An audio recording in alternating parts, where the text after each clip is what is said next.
Tensions between India and Pakistan are always fairly high, but last week the nuclear-powered neighbours came close to the brink of all-out conflict. Both countries have fired airstrikes at each other since the middle of last month, claiming they were provoked by the other. The situation has calmed now, but the threat of war still remains.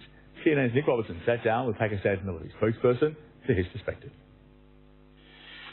How close did the two countries come to war over these incidents last week?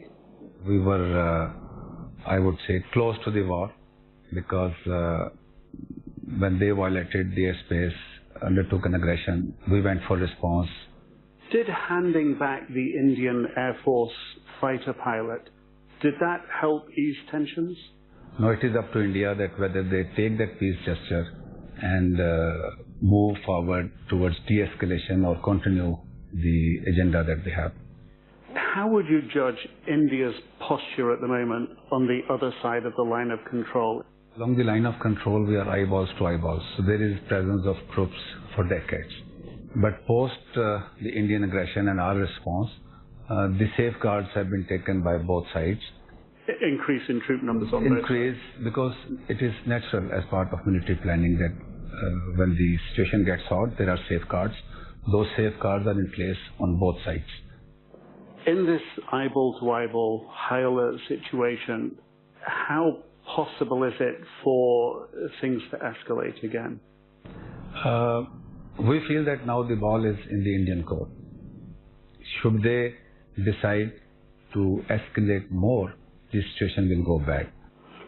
India claims that on Tuesday last week it crossed into your airspace and bombed what it calls essentially a terrorist training camp.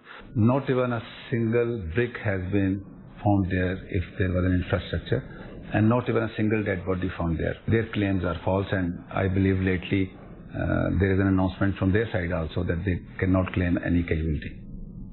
Is it correct that Pakistan is now going to take action against Jaish-e-Mohammed, the group that claimed responsibility for that attack in India 2.5 weeks ago that precipitated the current tension? First of all, that claim has not been made from within Pakistan because Jaish-e-Mohammed does not exist in Pakistan. It has been prescribed by United Nations also and Pakistan also. Secondly, we are not doing anything under anybody's pressure.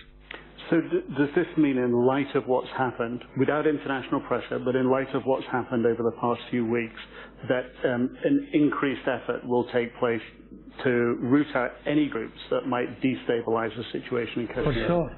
Anybody who operates from Pakistan, we feel that it is not in the interest of Pakistan.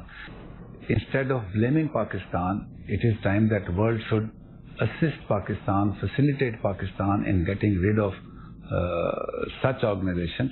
In your opinion, why did that attack in the middle of February against Indian forces happen that triggered all this tension? The answer to this question lies in the United Nations Human Rights Commission report issued lately. If you suppress the local population to the extent that they are being killed, they are being raped, they are being given pellet guns, so there is a natural reaction. This is what you're saying that Indian forces are doing? Yes, the Indian occupation forces, and this is not that I am saying, it is there in the United Nations Human Rights Commission report. So the world has to see that what is forcing the Kashmiri youth to go towards violence.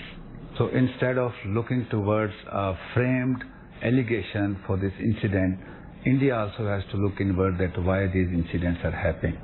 We have to move towards resolution of Kashmir because this